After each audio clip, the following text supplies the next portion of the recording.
ये है junction news. Subscribe करें और पाएं हर बड़ी खबर सबसे पहले। और आरजेडी सिर्फ पॉलिटिकल नोटंकी कर रही है। आरजेडी सिर्फ नारा और धरना के अलावा कुछ नहीं कर सकती है। बिल्कुल ये खुशी की बात है, देश के प्रधानमंत्री बिहार आ रहे हैं। देखिए 65% तो हम लोगों ने कर दिया था, मामला कोर्ट में है और जब कोर्ट में मामला हो तो पॉलिटिकल एक्टिविटीज से परहेज करना चाहिए। आज का मामला हो, हम लोग आरक्षण के प्रति गंभीर है। माननीय नीतीश कुमार जी ने कई मापदंडों पर आरक्षण देकर प्रशांत किशोर का अस्तित्व ही नरेंद्र मोदी जी से जुड़ा हुआ है। नमस्कार, आप देखना शुरू कर चुके हैं जदयू के प्रदेश प्रवक्ता किशोर कुणाल जी से बात करेंगे। बिहार में प्रधानमंत्री जी का दौरा है और जी धन्यवाद। क्या समझ बिहार में प्रधानमंत्री का दौरा है सर, क्या बोलेंगे? नहीं, बिल्कुल ये खुशी की बात है। देश के प्रधानमंत्री बिहार आ रहे हैं, 2 दिन के लिए आ रहे हैं और विकास की सौगात के साथ आ रहे हैं। बिहार में विकास की गंगा बह रही है, कई तरह के काम को किए जा रहे हैं, चाहे वो एयरपोर्ट हो, चाहे वो अन्य परियोजना हो। बिहार सही मायने में डबल इंजन की सरकार चल रही है बिहार में और बिहार लगातार प्रगति कर रहा है। इससे अधिक खुशी की बात क्या होगी जी।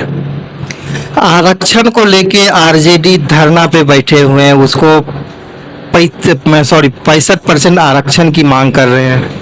देखिए 65% तो हम लोगों ने कर दिया था, मामला कोर्ट में है और जब कोर्ट में मामला हो तो पॉलिटिकल एक्टिविटीज से परहेज करना चाहिए। कहीं ना कहीं जनता के सेंटीमेंट के साथ खेलने का प्रयास कर रही है आरजेडी का सरकार रहा था 1990 से लेकर 2005 तक। जब आरक्षण की बात होगी तो सबसे काले अध्याय के तौर पर जाना जाएगा, जब अन्य प्रदेश की तुलना में बिहार में आरक्षण के मामले में बेहद खराब स्थिति रही थी। माननीय नीतीश कुमार जी ने कई मापदंडों पर आरक्षण देकर प्रदेश की जनता को एक बेहतरीन माहौल देने का काम किया है और हम लोग आरक्षण के मामले में लगातार गंभीर रहे हैं। चाहे वह 25 अगस्त 1994 का संसद में दिया गया माननीय मुख्यमंत्री जी का भाषण हो, जिसमें जातिगत जनगणना समेत अन्य मुद्दों पर उन्होंने बात रखी थी, चाहे आज का मामला हो, हम लोग आरक्षण के प्रति गंभीर है। और आरजेडी सिर्फ पॉलिटिकल नोटंकी कर रही है। आरजेडी सिर्फ नारा और धरना के अलावा कुछ नहीं कर सकती है। संसद में, विधानसभा में उनका इस मामले में उपस्थिति नगण्य है जी। जन स्वराज के सूत्रधार प्रशांत किशोर जी प्रधानमंत्री के दौरे पे बड़े हमला बोलते हैं। बिहार को मजदूर का फैक्ट्री बना दिया है। मोदी जी बिहार में श्रमिक ट्रेन की घोषणा करने आते हैं।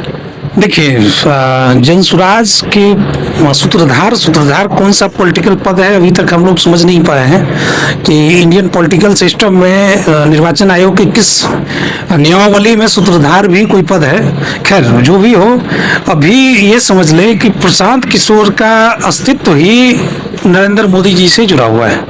प्रशांत किशोर जी भारत की राजनीति में अगर अपना पहचान बनाए हैं तो कहीं ना कहीं उसमें नरेंद्र मोदी जी का नाम जुड़ा हुआ है।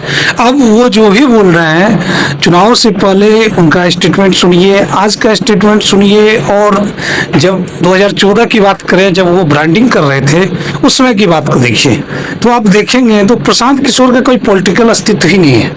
वो एक यूं कहा जाए आर्टिफिशियल तरीके से अपना व्यक्तित्व गढ़े हुए हैं, जो समय के साथ खत्म हो जाएगा जी। हमारे चैनल को देखते रहिए, लाइक और सब्सक्राइब करें। आप कमेंट बॉक्स पे अपनी राय अवश्य दें।